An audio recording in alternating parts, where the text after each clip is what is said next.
अस्सलाम वालेकुम everyone, I hope you will be fine. जैसा कि आप लोगों को मालूम है कि हमारा एसडीईओ पीरा का सेशन चल रहा है। ठीक है, Punjab enforcement and regulatory authority की जो सीट्स आई हैं एसडीओ की, ये BS16 की सीट्स हैं और इसका प्रिपरेशन सेशन चल रहा है जिसका आज 7th लेक्चर है। और इस लेक्चर नंबर 7 में हम चैप्टर 6 डिस्कस करेंगे जो किससे रिलेटेड है, अरेस्ट से रिलेटेड। अरेस्ट का मतलब होता है गिरफ्तारी। हमने कल भी देखा था कि पीरा के ऑफिसर्स को गिरफ्तारी की पावर्स भी दी गई। ठीक है, अरेस्ट की पावर्स भी दी गई है। किस किस को दी गई है जी? एसडीईओ को, एनफोर्समेंट ऑफिसर और इन्वेस्टिगेशन ऑफिसर, इन तीनों के पास अरेस्ट की पावर्स मौजूद है। जब आप किसी शख्स को अरेस्ट करेंगे तो किस बेस पे अरेस्ट करेंगे, ठीक है, रीजन क्या होगी और अरेस्ट करने के बाद क्या करेंगे, आज हम ये डिस्कस करेंगे। ठीक है, तो सेक्शन 31 जो है वो क्या है, पावर टू अरेस्ट से रिलेटेड है।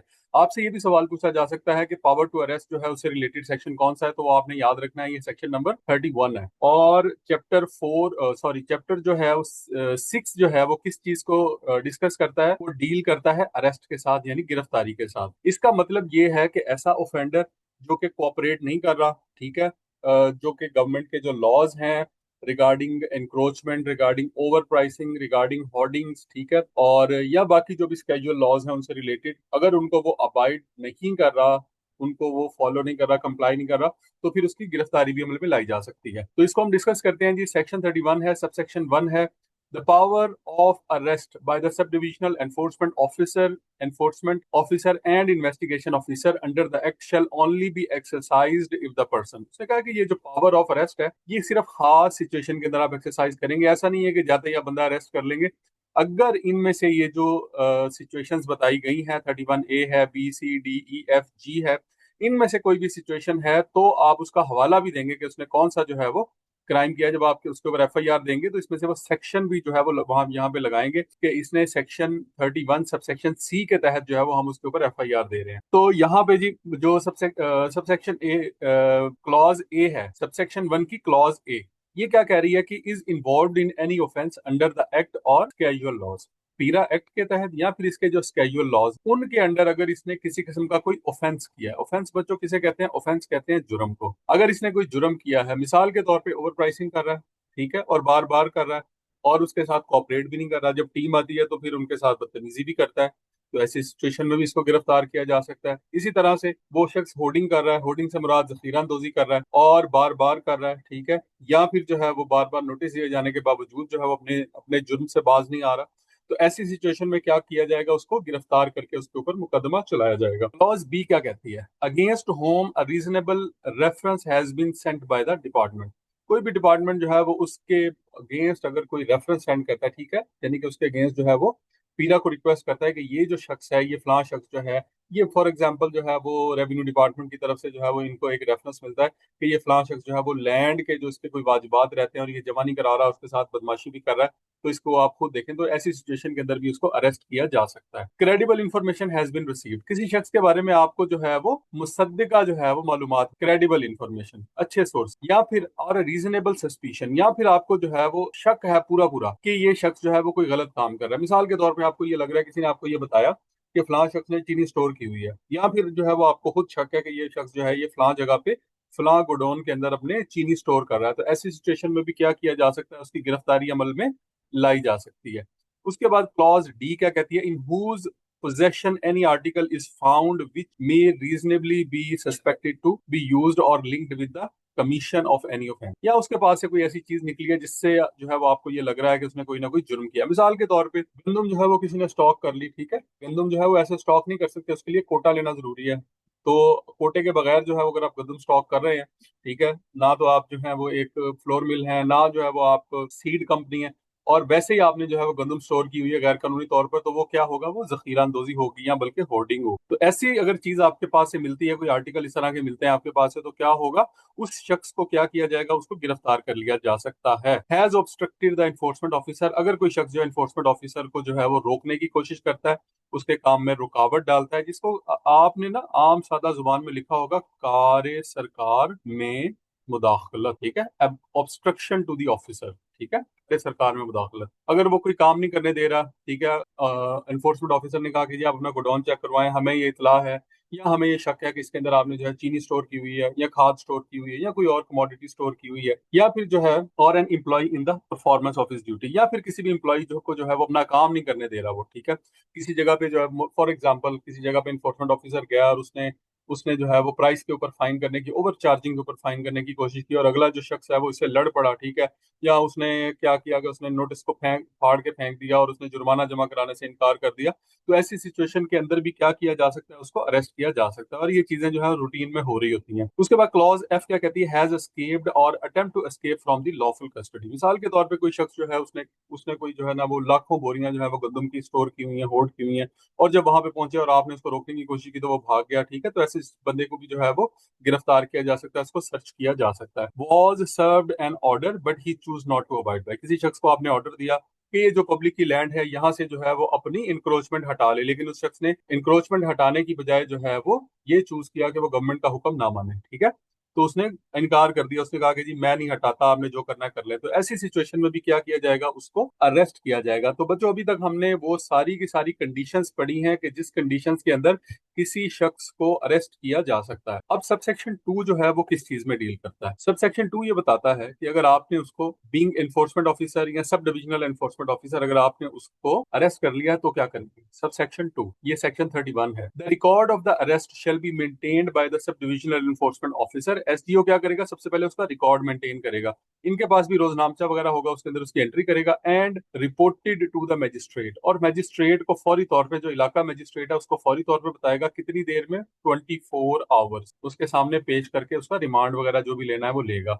As well as the hearing officer, hearing officer को जो है उसको भी इन्फॉर्म करेगा इन द प्रिस्क्राइब्ड मैनर, जो भी तरीकाकार वजह किया गया है, ये तरीकाकार कहाँ पे वजह किया गया है, ये रेगुलेशंस के अंदर जो है वो लिखा होगा कि आपने मजिस्ट्रेट को कैसे इन्फॉर्म करना है और हेयरिंग ऑफिसर को कैसे इन्फॉर्म करना है, क्राइटेरिया क्या होगा उसके लिए, डॉक्यूमेंट कौन कौन से बनेंगे, तो ये सारे का सारा तरीका जो है उसके अंदर मेंशन होगा। अब सेक्शन 32 की बात करते हैं, procedure to be followed after arrest. अच्छा, अब अरेस्ट तो कर लिया, ठीक है, इसके बाद क्या होगा, सब सेक्शन 1 क्या कहता है, सेक्शन 32 है, सब सेक्शन 1 है, the enforcement officer or the investigation officer making an arrest shall without unnecessary delay के बगैर present the person arrested at the enforcement station. सबसे पहले वो ये करेगा, उसको एनफोर्समेंट स्टेशन पे ले जाएगा, ऐसा नहीं है कि वो किसी प्राइवेट बिल्डिंग में ले जाए, अपने घर ले जाए, अपने डेरे पे ले जाए, बल्कि वो उसको फौरी तौर पे कहाँ लेके जाएगा, एनफोर्समेंट स्टेशन जो उनका office, and bring in the knowledge of the sub divisional enforcement office, SDO के नॉलेज में लेके आएगा कि भाई हमने ये बंदा अरेस्ट कर लिया है, and submit a written report for further action, और जो है वो एक रिपोर्ट भी सबमिट करेगा, इसमें उसके सारे के सारे ऑफेंसेस लिखे होंगे कि इसको किस बेस पे और क्यों अरेस्ट किया गया है, किसने अरेस्ट किया है, टाइम क्या था, डे क्या था, ये सारी की सारी जो चीजें हैं वो उसमें मेंशन होंगी। सबसेक्शन 2 क्या कहता है, ये सेक्शन 32 सबसेक्शन 2 है। Section 32, sub divisional enforcement officer shall proceed for registration of FIR immediately. SDO सबसे पहले क्या करेगा, उसके खिलाफ एफआईआर लॉन्च करेगा, जब वो बंदा आ गया तो उसके खिलाफ एफआईआर कहाँ लॉन्च होगी, वो थाने में ही लॉन्च होगी, पुलिस स्टेशन में ही लॉन्च होगी, and produce such person before the magistrate, और फिर मैजिस्ट्रेट के सामने उसको, हमने बताया था कि क्या करेगा, उसको पेश करेगा कब, 24 आवर्स, ठीक है, 24 घंटे के अंदर अंदर उसको जो है वो मैजिस्ट्रेट के पास पेश करेगा, with in 24 hours of the arrest through the investigation officer, और वहां पे पेश कौन करेगा, जो हमारा इन्वेस्टिगेशन ऑफिसर है वो पेश करेगा। अब इसके बाद आ जाता है जी सेक्शन 33, जो कि इस चैप्टर का लास्ट जो है वो सेक्शन है, ठीक है, इस चैप्टर का लास्ट सेक्शन है, ये बहुत छोटा सा चैप्टर है। Application of the code to arrest under the act. अच्छा, अब जब आपने अरेस्ट करना है तो यहाँ पर कोड इंप्लीमेंट होगा। अब बच्चों आपको अगर आप याद हो तो हमने कोड शुरू शुरू में डेफिनेशंस में क्या पढ़ा था कि कोड का क्या मतलब है, कोड का मतलब है कोड ऑफ क्रिमिनल प्रोसीजर, इसको CRC कहा जाता है, ठीक है, कोड ऑफ क्रिमिनल प्रोसीजर। तो यहाँ पर ये किस किस चीज में अप्लाई होगा, जाहिर बात है अब पूरे का पूरा कोड जो है वो दोबारा से तो नहीं लिखा जा सकता पीरा के लिए, तो हम क्या करेंगे, यहाँ पर कोड की जो है वो यहाँ पर इसका रेफरेंस देंगे कि कोड में से जो है वो किस किस चीज के बारे में आप प्रोविजंस लेंगे, provisions of the code, code की कौन सी प्रोविजन यहाँ पर इंप्लीमेंट होगी या अप्लाई होगी in relation to the arrest, तो अरेस्ट किया उससे रिलेटेड अगर कोई भी ये पूछेगा कि जो अरेस्ट किया गया है वो सही किया गया या नहीं किया गया, तो उसमें क्या किया जाएगा, कोड को रेफर किया जाएगा कि कोड के मुताबिक इन्होंने, यानी कोड ऑफ क्रिमिनल प्रोसीजर के तहत जो है वो अरेस्ट किया गया या नहीं किया गया। सिक्योरिटी ऑफ द बॉन्ड, ये जो जमानती मचलके होते हैं, अगर इसकी जमानत करानी है तो फिर क्या होता है, बॉन्ड, श्योरिटी बॉन्ड जो है वो जमा करवाना होता है, या सिक्योरिटी बॉन्ड जमा करवाना होता है कि ये बंदा जो है कहीं बाहर नहीं जाएगा, और ये बंदा जो है वो इधर ही रहेगा। और उसके बाद and detention of the person. Detention का मतलब होता है किसी शख्स को जेर हिरासत रखना। तो डिटेंशन जो है उसके लिए इसका मतलब ये है कि जो एनफोर्समेंट स्टेशन हैं वहां पर हवालात भी बनेगी, ठीक है। तक उसके ऊपर जो है वो केस चल रहा है तब तक वो हवालात में रहेगा, और फिर अगर उसके खिलाफ फैसला हो जाता है तो देन फाइनली क्या होगा कि उसको जेल भेज दिया जाएगा। जब उसके खिलाफ फैसला हो जाएगा तो क्या होगा, उसको जेल भेज दिया जाएगा। या बाज़ औक़ात ऐसा होता है कि जो लंबे केस चलते हैं वहां पर भी उसको जेल भेज दिया जाता है, और वो लोग जो है वो फिर वहां से अपनी पेशी के लिए आते रहते हैं। Search of person and prim, ठीक है। किसी पर्सन को सर्च करना है, जैसे पुलिस वाले सर्च करते करते घर में भी घुस आते हैं तो उनके पास ये पावर मौजूद होती है। या किसी प्रीमिसेस को सर्च करना है तो वो सर्च वगैरह के लिए उनके पास इख्तियारात मौजूद होते हैं। और ये इख्तियारात उनको कौन देता है, ये इनको कोड देता है, यानी सीआरपीसी देता है। एंड इन्वेस्टिगेशन ऑफ ऑफेंसेस, आपने किसी ऑफेंस को इन्वेस्टिगेट करना है तो उसका भी एक तरीकाकार मौजूद है, और वो कहाँ लिखा हुआ है, वो भी सीआरपीसी यानी कोड के अंदर मौजूद है। In so far as they are not inconsistent with the act, ठीक है। और उसको इस हद तक आपने फॉलो करना है कि जो जो चीजें उसके जो है वो इस एक्ट से इनकंसिस्टेंट नहीं है, ठीक है, इस एक्ट के खिलाफ नहीं है। लेकिन अगर किसी चीज में इख्तलाफ है, यानी इस एक्ट में कुछ और लिखा है वहां कुछ और लिखा हुआ है, तो ये जो एक्ट है, ठीक है, इसको आप मुकद्दम समझेंगे, इसको आप प्रायोरिटी देंगे, इसको क्या समझेंगे, मुकद्दम। Apply to an arrest. अच्छा, अब ये एप्लीकेशन जो है वो किस किस चीज पे होनी है, अरेस्ट पे होनी है, डिटेंशन पे होनी है। डिटेंशन का मतलब होता है जेर हरास, सर्च, किसी पर्सन को सर्च करना है, या इन्वेस्टिगेशन जो है वो उसके खिलाफ करनी है, उसके ऊपर करनी है। तो ये सारी चीजों के ऊपर जो है उसमें हेल्प हम किसकी लेंगे, उसके लिए हम लोग कोड की हेल्प लेंगे, सीआरपीसी की हेल्प लेंगे, कोड ऑफ क्रिमिनल प्रोसीजर, ठीक है जी। तो ये छोटा सा चैप्टर था विच इज चैप्टर नंबर 6, जो कि आज हमने डिस्कस किया है। आई होप कि ये चैप्टर जो है वो आप लोगों को समझ आ गया होगा। अगर आपको समझ नहीं आया तो यहाँ पर जो है वो मैं एडमिन का नंबर लिख देता हूँ, आप इस नंबर पे राब्ता करके जो है वो अपना क्वेश्चन पूछ सकते हैं। इसके अलावा अगर आप हमारे टेस्ट और नोट्स जो है वो भी अवेल करना चाह रहे हैं तो उसके लिए भी जो है वो आप इसी नंबर पे राब्ता कर सकते हैं। बहुत सारे बच्चे जो हैं वो हमारे टेस्ट सेशन के अंदर ऑलरेडी इनरोल हो चुके हैं। जो बच्चे इनरोल नहीं हुए वो भी जो है वो इसके अंदर इनरोल हो सकते हैं, इनरोलमेंट करें। और ये जो लॉ है इसको हम कोशिश कर रहे हैं कि इसको हम as easy as possible way में जो है वो इसको पढ़ाएं। उम्मीद है कि आपको इसकी समझ आ रही होगी। Wish all the best for your test and interview. अल्लाह हाफ़िज़।